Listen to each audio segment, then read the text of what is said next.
All right. So good day, everybody. Welcome to Lunchtime Decolonization, episode number 3. We're super pumped and excited to welcome one of our relatives from Aotearoa and Maori brother coming over here and going to share some awesome wicked knowledge with all of us. And, this is episode 3. I know it's 3 o'clock in Saskatchewan. It's Saturday morning in New Zealand. But a friend of mine, a sister of mine, actually said and mentioned to me that it's probably lunchtime somewhere, and somewhere Indigenous people are eating. So this is still a lunchtime decolonization. We got that rocking and we got that rolling here. So I'm gonna let Curtis, introduce our guest, for this episode.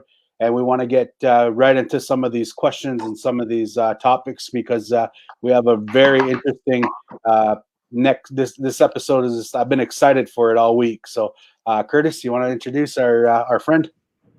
Sounds good. So our guest today is Graham Tipene, and he is from Aotearoa.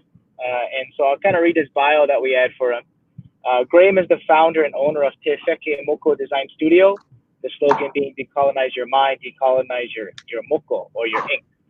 Graham is Taa Moko artist or tattoo artist and a business owner in Aotearoa, New Zealand. In this episode, he'll be sharing his Mahi or his work, the story of his ancestors, and the importance of reclaiming practicing your traditions. Graham affiliates to Ngāti Fatua, Ngāti Hine, Ngāti Manu, Ngāti Kahu, and Ngāti Hohe. Oh no, I said that wrong. That last one I said wrong, I know for sure. But welcome, Graham. It's good to see you and good to have you on our program here. Yeah, kia ora everybody. Ka rere tonu ngā mihi kia kōrua. I tono mai ki au te hara mai. Anone ki ngā iwi katoa e matakitaki ana. So big shout out to the boys for getting me in today and to everybody that's taking part and listening in. So kia ora everybody. Perfect. And so the first question I have for you is with Taa Moko and tattooing and your slogan and with your business is decolonize your mind and decolonize your ink. What does decolonization mean to you? I mean, in terms of our practice, our work, and our for traditional tattooing.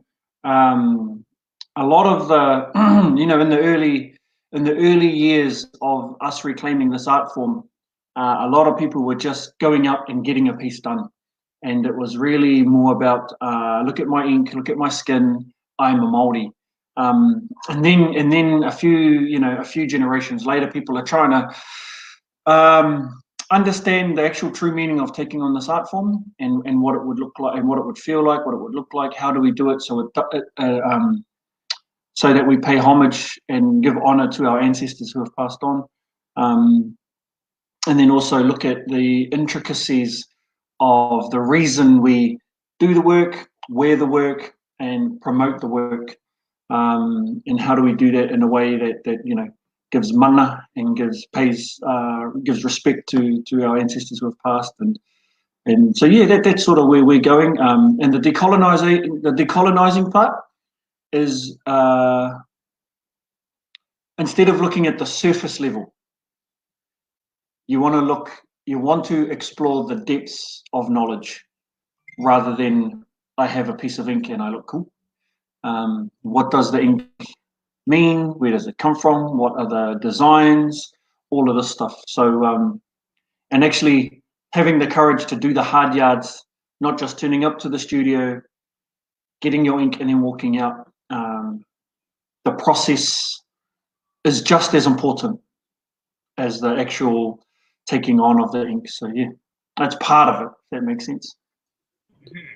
Yeah, that's wicked, man. We have it's always when we're looking at decolonization, when we're looking at as Indigenous people globally, I find that connection to our ancestors is a big part of what we do in our attempts to decolonize as best we can in this present day world.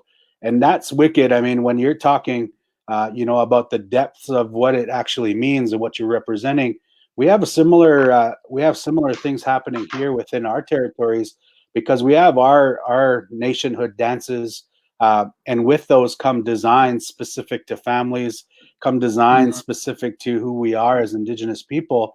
And a lot of people are at surface level where they're just putting it on because it looks cool, and not going into the depths of what actually it means. And maybe you're not even supposed to wear that specific design. Maybe, you know, you have to pay for that in some way. So that's really interesting when you talk about that, because I'm always thinking on how we relate as Indigenous people globally. And right away, immediately, I thought of that.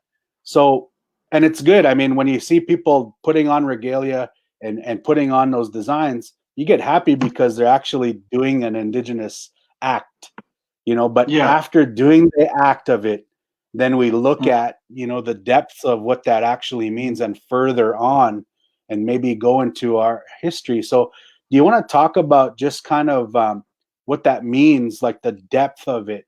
You know, like what are some, I mean, there's some things we can share as Indigenous people. There's some things that we don't share, but share like what some of that depth is below the surface. You know, some of the depths of those tattoos, because we see them, a face tattoo, and I know that that's a Maori relative. You know, I know it. You know, but what does the depths of it mean to the individual person like yourself?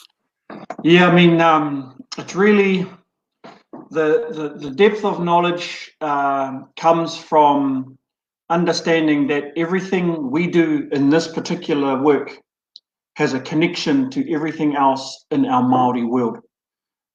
So wearing the ink is only part of you being Māori. You also have a responsibility back to your people. You can't wear the ink and go and be an absolute idiot in the street or stuff like that. You know, that's not a good way to give honor to our past. If you're going to wear the ink, you have to, and by all means, it is our right. So anyone can take it on. We just have to understand our responsibility to the ink, to the stories, to the generations before us, and the generations that are about to come and follow in our footsteps. Everything we do now, people will be talking, our kids will hear, our grandkids will hear, and they'll say, oh, you know your great-grandfather. What comes next is what matters. And so learning to live your life in a way that has mana, without being too much of without being too hard on people, but understanding that you're yeah. And I think the depth of knowledge part is just another way to reconnect the person back to themselves. So yeah, I mean, that's part of it. It's a massive journey, a massive undertaking. And then getting your face done is the ultimate sacrifice. And I didn't realize how much of a sacrifice until I was standing in a predominantly non-Māori community, getting absolutely stared at. And I was, for a minute there, I was like, oh no, what have I done? What have I done? And I held a paper up in front of me, and I was just like, oh no. And this is no word of a lie. I walked into a podiatrist, opened the door in this non-Māori community, and I heard a gasp. Someone was sitting in the waiting room, and they just went, ah! And I hadn't clicked that they were doing it to me, and I'm looking around. I wonder, what are they gasping at? Looking around. And then I clicked that was the 6 foot tall Māori fella that had just walked in the room. So I held the paper up, trying to cover my face, and then I went, no. You asked for this. You have been preparing for this very moment your entire life. Fold the paper up and put it down and sit there and take it. And so I did. Fold the paper up, put it down, and I just sat there. And it was a massive, it was at that moment I realized, now my job is to undo every negative connotation these people have learned about me and my people. And so it was at that moment I realized I have to be super nice to everybody. everybody that doesn't understand. I have to explain as much as I can without giving too much away. We have to remind our own people that this doesn't make you a chief, that this doesn't make you Superman in the Māori world, that actually, because I've got this, I'm going to be cleaning the toilets out, doing the dishes, scrubbing the floors, and just maintaining our culture those ways.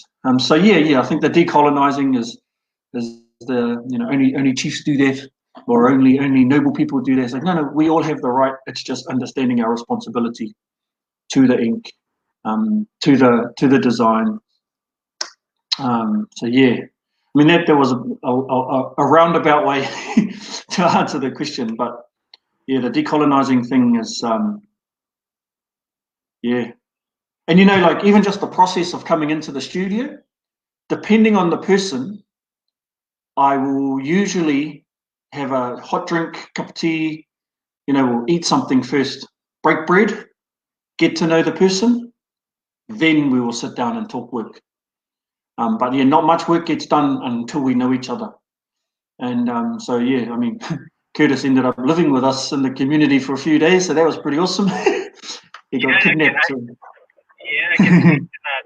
I remember through our mutual friend, Jason King, I was looking to get, thought of something to get done, but I wanted to do it the right way and making sure that I follow protocol and do it the right way. And so Jason's like, yeah, call this guy, or like message this guy.